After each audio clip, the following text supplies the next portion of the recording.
Channel. ಎಲ್ಲರೂ ಹೇಗಿದ್ದೀರಾ? ನಾವಂತೂ ಸೂಪರ್ ಆಗಿದ್ದೀವಿ, ನೀವು ಚೆನ್ನಾಗಿದ್ದೀರಾ ಅಂತ ಭಾವಿಸ್ತೀನಿ. ಇವತ್ತು ನಾನು ಮಧ್ಯಾಹ್ನದ ಮೇಲೆ ವ್ಲಾಗ್ ಸ್ಟಾರ್ಟ್ ಮಾಡ್ತಾ ಇದ್ದೀನಿ ಗೈಸ್. ಮೊನ್ನೆ ಹೇಳಿದೆ ನಿಮಗೆ ಗುಲಾಬ್ ಜಾಮೂನ್ ಮಾಡ್ತೀನಿ ಅಂತ ಹೇಳಿ, ಮಾಡೋಕ್ಕಾಗಿರಲಿಲ್ಲ. ಅಂದರೆ ನಾನು ಬೇರೆದು ಮಾಡಿದ್ದೆ, ಬ್ರೆಡ್ ರೋಸ್ಟ್ ಮಾಡ್ಕೊಂಡಿದ್ನಲ್ಲ, ಅದಕ್ಕೋಸ್ಕರ ಇವತ್ತು ಗುಲಾಬ್ ಜಾಮೂನ್ ಮಾಡೋಣ ಅಂತ ಹೇಳಿ ಅದನ್ನು ನಿಮ್ಮ ಜೊತೆ ಶೇರ್ ಮಾಡೋಣ ಅಂತೇಳಿ ವಿಡಿಯೋ ಸ್ಟಾರ್ಟ್ ಮಾಡಿಕೊಂಡೆ. ಆ್ಯಕ್ಚುಲಿ ಅದು ಗುಲಾಬ್ ಜಾಮೂನ್ ಅವತ್ತೇ ಮಾಡಬೇಕಿತ್ತು, ಬಟ್ ಬ್ರೆಡ್ ಕಾಣಿಸ್ತು ಅಂತೇಳಿ ಅವತ್ತು ಬ್ರೆಡ್ ತಂದಿದ್ದಕ್ಕೋಸ್ಕರ ಮಾಡೋಕ್ಕಾಗಿರಲಿಲ್ಲ. ನೆನ್ನೆ ಮೊನ್ನೆನೂ ಸ್ವಲ್ಪ ಬ್ಯುಸಿ ಇದೆ ಗೈಸ್, ಮಾಡಿರಲಿಲ್ಲ. ಇವತ್ತು ಮಾಡೋಣ, ಹಾಗೆ ನಿಮಗೂ ಶೇರ್ ಮಾಡೋಣ. ಅಂದರೆ ಗುಲಾಬ್ ಜಾಮೂನ್ ಅಲ್ಲ, ಗುಲಾಬ್ ಜಾಮೂನ್ ರೆಸಿಪಿನ. ಯಾಕೆಂದರೆ ಗುಲಾಬ್ ಜಾಮೂನ್ ಇಲ್ಲಿಂದ ನಾನು ನಿಮಗೆ ಕೊಡೋಕ್ಕಾಗೋದಿಲ್ಲ. ಗುಲಾಬ್ ಜಾಮೂನ್ ಹೇಗೆ ಮಾಡೋದು ಅಂತ ಹೇಳಿ ನಿಮಗೆ ವಿಡಿಯೋ ಮುಖಾಂತರ ತಿಳಿಸ್ಕೊಡ್ತೀನಿ. ಹಾಗೆ ನನ್ನ ಚಾನಲ್ನ ಯಾರಾದರೂ ಹೊಸ್ದಾಗಿ ನೋಡ್ತಾ ಇದ್ದರೆ ಪ್ಲೀಸ್ ಸಬ್ಸ್ಕ್ರೈಬ್ ಮಾಡ್ಕೊಂಡು ನೋಡಿ. ಇಷ್ಟ ಆದರೆ ಒಂದು ಲೈಕ್ ಮಾಡಿ, ಹಾಗೆ ನಿಮ್ಮ ಅಭಿಪ್ರಾಯನ ಕಮೆಂಟ್ ಮುಖಾಂತರ ತಿಳಿಸಿ ಗೈಸ್. ಬನ್ನಿ ವಿಡಿಯೋ ಸ್ಟಾರ್ಟ್ ಮಾಡೋಣ. ಹೇಗೆ ಮಾಡೋದು, ಏನೆಲ್ಲ ಮಾಡೋದು ಅಂತ ಹೇಳಿ ನಾನು ಈ ವಿಡಿಯೋದಲ್ಲಿ ನಿಮಗೆ ತೋರಿಸ್ಕೊಡ್ತೀನಿ ಗೈಸ್. ಫಸ್ಟು ಗುಲಾಬ್ ಜಾಮೂನ್ಗೆ ಕಲಿಸ್ಕೊಳ್ಳೋಣ.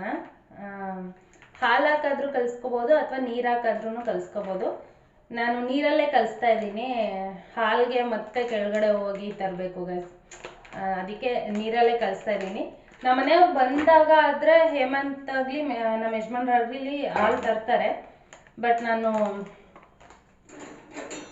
ಅವ್ರು ಬರೋವರೆಗೂ ವೆಯ್ಟ್ ಮಾಡೋಕ್ಕಾಗಲ್ಲ, ಅದಕ್ಕೋಸ್ಕರ ನೀರಲ್ಲೇ ಕಲಿಸ್ಬಿಟ್ಟು ಮಾಡ್ತೀನಿ. ನಿಮ್ಗೆ ಆಪ್ಷನಲ್, ಹಾಲಲ್ಲಾದರೂ ಮಿಕ್ಸ್ ಮಾಡ್ಕೋಬೋದು ಅಥವಾ ನೀರಲ್ಲಾದರೂ ಮಿಕ್ಸ್ ಮಾಡ್ಕೋಬೋದು.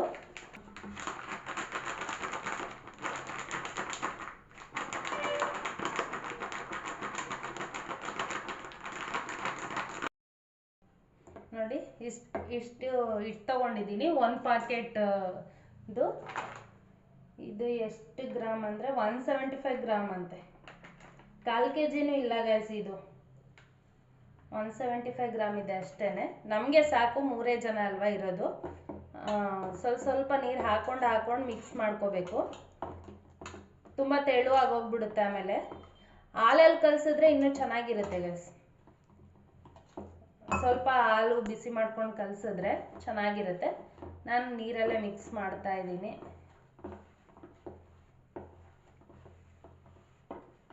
ಸ್ವಲ್ಪ ನೀರು ಹಾಕಿದ್ರೆ ಸಾಕು, ಇದಕ್ಕೆ ಜಾಸ್ತಿ ನೀರ ಅವಶ್ಯಕತೆನೇ ಇಲ್ಲ. ನೋಡಿ, ಇದೇನೇ ತೆಳುವಾಗಿ ಹೋಗ್ಬಿಡ್ತು. ಸ್ವಲ್ಪ ತಂಗೆ ಬಿಟ್ಟರೆ ಚೆನ್ನಾಗಿ ನೆನ್ಕೊಳ್ಳುತ್ತೆ, ಕಚ್ಕೊಂಡಿರೋದೆಲ್ಲನೂ ಬಿಟ್ಕೊಳ್ಳುತ್ತೆ ಗೈಸ್. ಜಾಸ್ತಿ ನೀರು ಅವಶ್ಯಕತೆನೇ ಇಲ್ಲ, ಲೈಟಾಗೆ ಹಾಕೋಬೇಕಾಗಿತ್ತು. ಬಟ್ ಹಾಗೆ ಬಿಟ್ಟರೆ ಗಟ್ಟಿ ಆಗುತ್ತೆ ಗೈಸ್.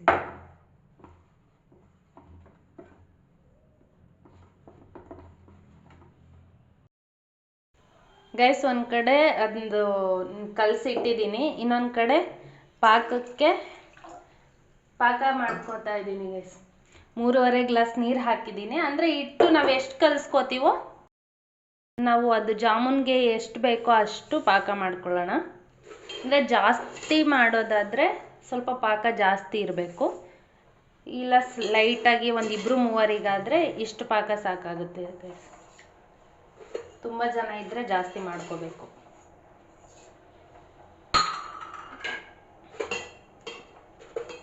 ಇದು ಒಂದು ಕಡೆ ಈ ಪಾಕ ಕಾಯ್ತಾ ಇರುತ್ತೆ, ಇನ್ನೊಂದು ಕಡೆ ಹಿಟ್ಟು ಚೆನ್ನಾಗಿ ನೆನ್ಕೊಂಡಾದ್ಮೇಲೆ, ಅದೇನು ಜಾಸ್ತಿ ಟೈಮ್ ತಗೊಳ್ಳಲ್ಲ ನೆನ್ಕೊಳ್ಳೋಕ್ಕೆ, ಬೇಗನೆ ಇದಾಗುತ್ತೆ.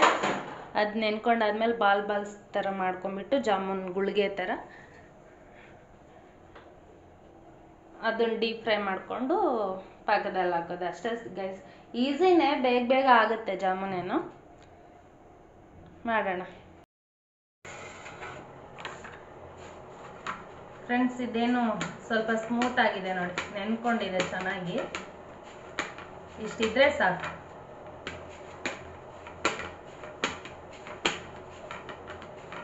ಎಷ್ಟು ಸ್ಮೂತ್ ಇರುತ್ತಲ್ವ. ಜಾಮೂನ್ ಹಿಟ್ಟು ಕಲ್ಸಕ್ಕೆ ಇಷ್ಟ ನನಗೆ, ಬಟ್ ಅದು ಚಪಾತಿ ಹಿಟ್ಟು ಕಲ್ಸೋದೇ ಸ್ವಲ್ಪ ಕಷ್ಟ. ಇದೇನು ಚೆನ್ನಾಗಿರುತ್ತೆ.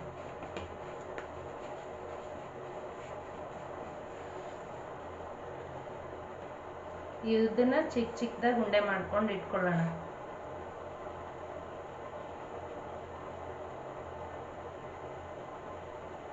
ಇಷ್ಟಿಷ್ಟು ಸಾಕಲ್ವ ಗೈಸ್?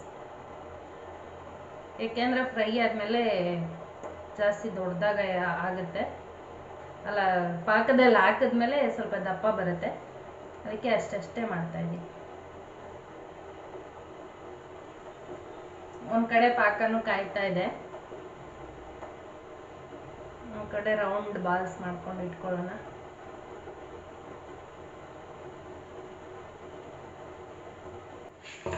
ಪಾಕಕ್ಕೆ ಗೈಸ್ ನಾನು ಯಾಲಕ್ಕಿ ಹಾಕೋದೆ ಮರ್ತೋಗಿದ್ದೆ, ಈಗ ಹಾಕ್ತೀನಿ.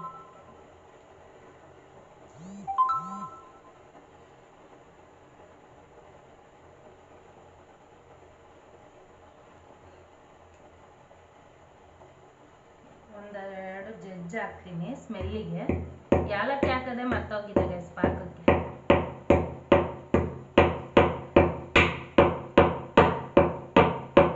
ಯಾಲಕ್ಕಿ ಪೌಡ್ರ್ ಇರೋರು ಪೌಡ್ರ್ ಹಾಕ್ಕೊಳ್ಳಿ, ಪೌಡ್ರ್ ಇಲ್ಲದೆ ಇರೋರು ಈ ಥರ ಜಜ್ಜಿಬಿಟ್ಟು ಹಾಕಿ. ಒಂದೆರಡು ಕಾಳು ಬಿಚ್ಚೆ ಹಾಕಿದೆ, ಸ್ವಲ್ಪ ಫ್ಲೇವರ್ ಜಾಸ್ತಿ ಇರಲಿ ಅಂತ. ಸಿಪ್ಪೆ ಸಮೇತ ಹಾಕಿದ್ರೆ ಇನ್ನೂ ಚೆನ್ನಾಗಿರುತ್ತೆ, ಅದಕ್ಕೆ ನಾನು ಸಿಪ್ಪೆ ಸಮೇತ ಹಾಕ್ತಾ ಇದ್ದೀನಿ.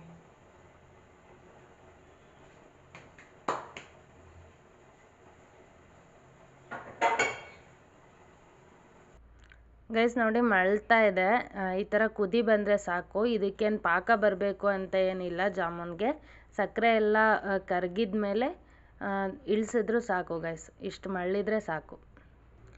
ಒಂದು ಕಡೆ ಪಾಕಕ್ಕೆ ಇಟ್ಬಿಟ್ಟು ಇನ್ನೊಂದು ಕಡೆ ಇವು ಗುಳಿಗೆ ಥರ ಮಾಡ್ಕೊತಾ ಇದ್ದೀನಿ ಗೈಸ್. ಅಂದರೆ ಇವು ಸ್ವಲ್ಪ ಜಾಸ್ತಿ ನೈಸಾಗಿ ಮಾಡ್ಕೋಬೇಕು, ರಫಾಗಿ ಅಲ್ಲೇದಲ್ಲೇ ಗೀರ್ ಥರ ಬಿದ್ದರೆ ಒಡ್ಕೊಂಬಿಡುತ್ತೆ. ಅದು ಫ್ರೈ ಮಾಡೋಕ್ಕಾಗ್ದಾಗ ಓಪನ್ ಆಗಿಬಿಡುತ್ತೆ. ಹಾಗಾಗಿ ಒಂದು ಸ್ವಲ್ಪ ನೀಟಾಗಿ ಮಾಡಬೇಕು, ಟೈಮ್ ತಗೊಳುತ್ತೆ. ಅದಕ್ಕೆ ಮುಂಚೆನೇ ಮಾಡಿ ಇಟ್ಕೊತಾ ಇದ್ದೀನಿ. ಆಯಿಲ್ ಇನ್ನೂ ಬಿಸಿ ಇಡೋದಕ್ಕೆ ಮುಂಚೆನೇ, ಬಾಣಲಿಗೆ ಎಣ್ಣೆ ಹಾಕೋದಕ್ಕೂ ಮುಂಚೆನೇ ಇವನ್ನ ಬಾಲ್ಸ್ ಮಾಡ್ಕೊಂಡು ಇಟ್ಕೊಂಡ್ಬಿಟ್ರೆ ಒಂದೇ ಸಲ ಫ್ರೈ ಮಾಡೋಕ್ಕೆ ಹಾಕ್ಬೋದು.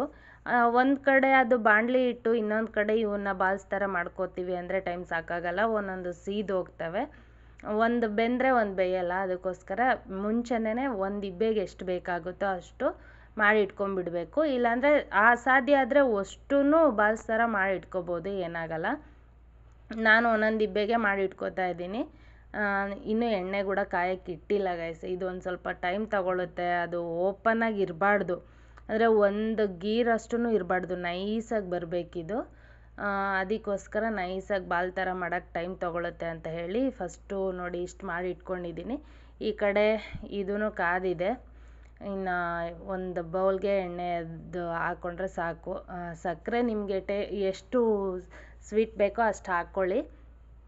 ಜಾಸ್ತಿ ಬೇಕು ಅನ್ನೋರು ಸ್ವಲ್ಪ ಜಾಸ್ತಿ ಸಕ್ಕರೆ ಹಾಕ್ಕೋಬೋದು, ಇಲ್ಲ ನಾವು ಮೀಡಿಯಮ್ ಸಕ್ಕರೆನೇ ತಿನ್ನೋದು, ಜಾಸ್ತಿ ಏನೋ ಬೇಡ ಅಂದರೆ ಸ್ವಲ್ಪ ಎಷ್ಟು ಬೇಕೋ ಅಷ್ಟು ಹಾಕ್ಬಿಟ್ಟು ಇನ್ನು ಸ್ಟವ್ ಆಫ್ ಮಾಡಿ ಸೈಡ್ಗೆ ಎತ್ತಿಟ್ರೆ ಆಯಿತು ಗೈಸ್. ಇನ್ನು ಬಾಣಲಿ ಇಟ್ಕೊತಾ ಇದ್ದೀನಿ ನಾನು. ಅವು ಬಾಲ್ಸ್ ಎಲ್ಲ ರೆಡಿ ಇದ್ದಾವಲ್ಲ, ಎಣ್ಣೆನೂ ಸ್ವಲ್ಪನೇ ಹಾಕ್ತೀನಿ, ಜಾಸ್ತಿ ಏನು ಹಾಕಲ್ಲ, ಬೇಗನೆ ಕಾಯುತ್ತೆ. ಜಾಸ್ತಿ ಏನು ಗೊತ್ತಾ ಗೈಸ್, ನಾನು ನಿಮಗೆ ಪ್ರೀವಿಯಸ್ ಲಾಗಲ್ಲಿ ಹೇಳಿದ್ದೆ, ಜಾಸ್ತಿ ಎಣ್ಣೆ ಹಾಕ್ಬಿಟ್ರೆ ವೇಸ್ಟ್ ಆಗೋಗುತ್ತೆ. ನಾನು ಸ್ವಲ್ಪನೇ ಯೂಸ್ ಮಾಡ್ಕೋತೀನಿ. ಇನ್ನು ಚಿಕ್ಕ ಬಾಣಲಿ ಇದ್ರೂ ಚೆನ್ನಾಗಿರುತ್ತೆ, ಅದು ಚಿಕ್ಕ ಬಾಣಲಿಲೇ ಸ್ವಲ್ಪ ಎಣ್ಣೆ ಹಾಕಿದರೆ ಸಾಕು, ಸ್ವಲ್ಪ ಜಾಸ್ತಿ ಇರುತ್ತಲ್ವಾ, ಫ್ರೈ ಆಗೋ ಚಾನ್ಸಸ್ ಚೆನ್ನಾಗಿರುತ್ತೆ ಅಂತೇಳಿ. ಇನ್ನು ಎಣ್ಣೆನೂ ಒಂದು ಕಡೆ ಕಾಯ್ತಾ ಇದೆ, ಒಂದು ಕಡೆ ಬಾಲ್ಸು ರೆಡಿ ಇದ್ದಾವೆ. ಬಾಲ್ಸ್ ಅಂದರೆ ಜಾಮೂನ್ಗೆ ಮಾಡ್ಕೊಂಡಿರ್ತೀವಲ್ಲ ಅದು. ಇನ್ನು ಫ್ರೀ ಟೈಮೆಲ್ಲ ಸಿಕ್ಕಾಗ ಎಣ್ಣೆ ಕಾಯೋ ಟೈಮಲ್ಲೆಲ್ಲ ಗುಳಿಗೆ ಥರ ನೀಟಾಗಿ ಮಾಡ್ಕೋಬೇಕು. ನೋಡಿ ಎಷ್ಟು ನೈಸಾಗಿ ಬಂದಿದೆ ಅಂದರೆ ಅಷ್ಟು ಚೆನ್ನಾಗಿತ್ತು. ನನಗೆ ಫಸ್ಟ್ ಟೈಮ್ ಅಷ್ಟು ನೈಸ್ ಬಂದಿರೋದು. ನಾನು ಸ್ಟಾರ್ಟಿಂಗಿಂದನೂ ಏನು ಈ ಥರ ಮಾಡ್ತಾ ಇರಲಿಲ್ಲ ಗೈಸ್. ನಾನು ಮಾಡೋವು ಒಡೆದಿದ್ದಾವೆ, ಓಪನ್ ಆಗಿದ್ದಾವೆ. ಆದರೆ ಈಗ ಸ್ವಲ್ಪ ಕಲ್ತಿದ್ದೀನಿ. ಯಾರು ಫಸ್ಟ್ ಟೈಮ್ ಮಾಡುವಾಗಲೇ ಏನು ಅಷ್ಟು ನೀಟಾಗಿ ಮಾಡೋದಿಲ್ಲ. ಕಲಿತಾ ಹೋಗ್ತಾ ಎಲ್ರಿಗೂ ಅಭ್ಯಾಸ ಆಗುತ್ತೆ. ಎಣ್ಣೆ ಲೈಟಾಗಿ ಕಾದಿದೆ ಗೈಸ್. ಒಂದು ಚಿಕ್ಕ ಬಾಲ್ ಥರ ಹಾಕಿದ್ದೀನಿ ನೋಡಿ, ಒಂದು ಚಿಕ್ಕದಾಗಿ ಮಾಡಿ ಅದು ಟೆಸ್ಟ್ ಮಾಡೋದಕ್ಕೆ. ಎಣ್ಣೆ ಜಾಸ್ತಿ ಕಾದ್ಮೇಲೆ ಹಾಕಿದಾಗ ಏನಾಗುತ್ತೆ ಅಂದರೆ ಮೇಲ್ಗಡೆದೆಲ್ಲ ಬೇಗ ಕಪ್ಪಾಗಿ ಹೋಗುತ್ತೆ, ಒಳಗಡೆ ನೀಟಾಗಿ ಬೆಂದಿರಲ್ಲ, ಅದಕ್ಕೆ ಒಂದು ಸ್ವಲ್ಪ ಮೀಡಿಯಮ್ ಫ್ಲೇಮಲ್ಲಿ ಇಟ್ಕೊಂಡು ಬೇಯಿಸ್ಕೊತಾ ಇದ್ದೀನಿ, ಒಳಗಡೆದೆಲ್ಲ ನೀಟಾಗಿ ಫ್ರೈ ಆಗಲಿ ಅಂತ. ಇನ್ನು ನೋಡಿ ಬೇಯ್ತಾ ಇದೆ. ಒಂದೊಂದಾಗೆ ಬಿಟ್ಟರೆ ಬೇಗ ಬೇಗ ಬೇಯುತ್ತೆ. ನಾನು ಒಂದು ಕಡೆ ವೀಡಿಯೋ ಮಾಡ್ಕೋತಾ ಇದ್ದೀನಿ, ಒಂದೊಂದು ಕಡೆ ಅವನ್ನ ಹಾಕ್ತಾ ಇದ್ದೀನಲ್ಲ, ಅದಕ್ಕೆ ಲೇಟ್ ಆಯಿತು. ಇಲ್ಲ ಎಲ್ಲ ಒಂದೇ ಸಲ ಬಿಟ್ಟರೆ ಚೆನ್ನಾಗೂ ಬೇಯ್ತಾ. ನೋಡಿ ಇದು ಫ್ರೈ ಆಗೋಗಿದೆ ಮುಂಚೆ ಹಾಕಿರೋದು. ಸ್ವಲ್ಪ ಕಪ್ಪಾಗೋವರೆಗೂ ಬೇಯಿಸ್ಕೊಂಡ್ರೆ ಪಾಕದಲ್ಲಿ ಹಾಕಿದಾಗ ಸ್ವಲ್ಪ ಮೀಡಿಯಮ್ ಕಲರ್ ಬರುತ್ತೆ, ನೋಡೋಕ್ಕೂ ಚೆನ್ನಾಗಿರುತ್ತೆ, ತಿನ್ನೋದಕ್ಕೂ ಒಳಗಡೆ ಎಲ್ಲ ಬೆಂದಿರುತ್ತಲ್ವ ಗೈಸ್, ಆವಾಗ ತಿನ್ನೋಕ್ಕೂ ಟೇಸ್ಟಿಯಾಗಿರುತ್ತೆ. ಇನ್ನು ನಾವು ಅರ್ಧಂಬರ್ಧ ಬೇಯಿಸಿ ಎತ್ತಿಬಿಟ್ರೆ ಏನಾಗುತ್ತೆ, ಒಳಗಡೆ ಹಸಿ ಹಾಗೇ ಇರುತ್ತೆ. ನಾವು ಎಷ್ಟೇ ಪಾಕದಲ್ಲಿ ಹಾಕಿ ನೆನೆಸಿದ್ರೂ ಅದು ಒಳಗಡೆ ಸ್ವಲ್ಪ ಗಟ್ಟಿಯಾಗೇ ಇರುತ್ತೆ. ಅಯ್ಯೋ ನೆಂದ್ಕೊಂಡಿಲ್ವೇನೋ ಅನ್ಕೋತೀವಿ. ಅದು ನಾವು ಫ್ರೈ ಮಾಡೋ ವಿಧಾನದಲ್ಲಿರುತ್ತೆ. ಚೆನ್ನಾಗಿ ನೀಟಾಗಿ ಮೀಡಿಯಮ್ ಫ್ಲೇಮಲ್ಲಿ ಇಟ್ಕೊಂಡು ಫ್ರೈ ಮಾಡಿ ಆಮೇಲೆ ಪಾಕಕ್ಕೆ ಹಾಕಿದ್ಮೇಲೆ ಆವಾಗ ಚೆನ್ನಾಗಿರುತ್ತೆ ಗೈಸ್.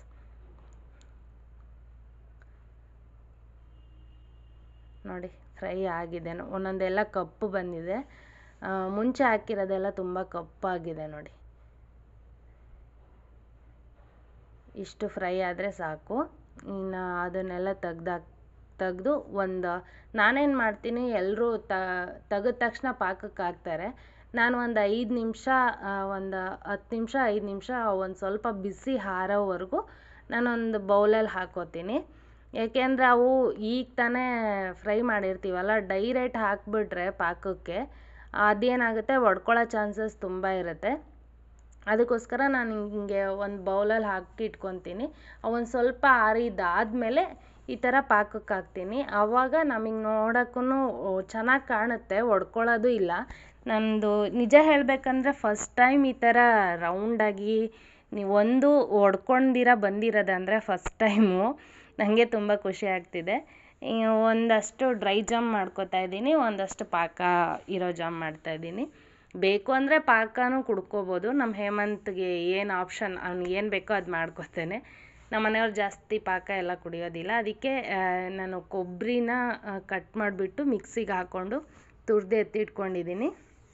ಈ ಡ್ರೈ ಜಾಮ್ ಮಾಡುವಾಗ ಅದು ಕೊಬ್ಬರಿಲಿ ಸ್ವಲ್ಪ ಮಿಕ್ಸ್ ಮಾಡಿಕೊಂಡ್ರೆ ಚೆನ್ನಾಗಿರುತ್ತೆ ಗೈಸ್, ತಿನ್ನೋಕ್ಕೂ ತುಂಬ ಟೇಸ್ಟಿಯಾಗಿರುತ್ತೆ. ಒಂದು ಸಲ ಈ ಥರನೂ ಟ್ರೈ ಮಾಡಿ, ನೀವು ಹೇಗಿತ್ತು ಅಂತ ಕಮೆಂಟ್ ಮಾಡಿ.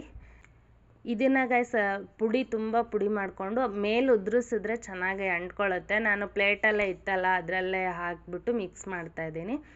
ಅದು ಒಂದೇ ಸಲ ನೀರು ಬಿದ್ದ ಮೇಲೆ ಏನಾಗುತ್ತೆ, ಒಂದೊಂದು ಗಟ್ಟಿಯಾಗಿ ಹೋಗ್ಬಿಡುತ್ತೆ. ಕೈಯಲ್ಲಿ ಮೇಲೆ ಉದುರಿಸಿದ್ರೆ ಚೆನ್ನಾಗಿ ಕಾಣೋದು.